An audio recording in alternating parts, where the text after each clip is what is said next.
Hey everybody, Ben at the Whole Brain Group here. So I want to talk to you quickly about HubSpot and specifically HubSpot Free. So we love HubSpot. Think it's probably one of the best marketing automation systems out there.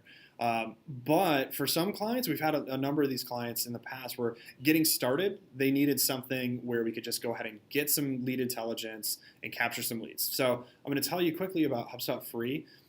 So we love HubSpot Free because it comes with the lead flow. So you've got some pop-up lead capture functions. So even if you don't have landing pages, but you want to start generating leads, whether it's just a newsletter subscription, or you do want to offer somebody to download something or subscribe to attend an event, something like that. It's also great because it gives you more lead intelligence in terms of who these people are and in a user interface that you can actually share with other people. So in some instances, like if you're used to using Gravity forms with WordPress, to let a sales team understand who would actually download some of those forms, it's either one-off emails that are hitting their inbox, or you'd have to give them access to the back end of your WordPress site to go ahead and look at the Gravity Forms section. This way, you can just create a new user account and give them access to the HubSpot free system, and they can go ahead and see the leads as they come in and learn a little bit more in terms of where did they come from. So it gives them a little bit more information and insights that can be really beneficial for a sales team, especially as you're scaling up in your marketing systems.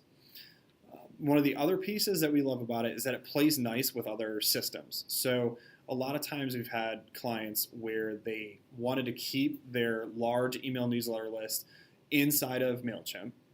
They weren't ready for a full-blown marketing automation system. It was just more than what they needed.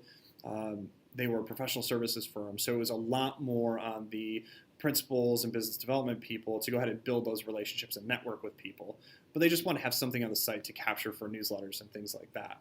So set that up and had the newsletter set up in MailChimp, and that was a really successful way to go ahead and run that system. And then we also had the HubSpot CRM system that the principals in the business development team were actually using for their communication and tracking information. And that was a really good system for them as they prepared to go ahead and scale up.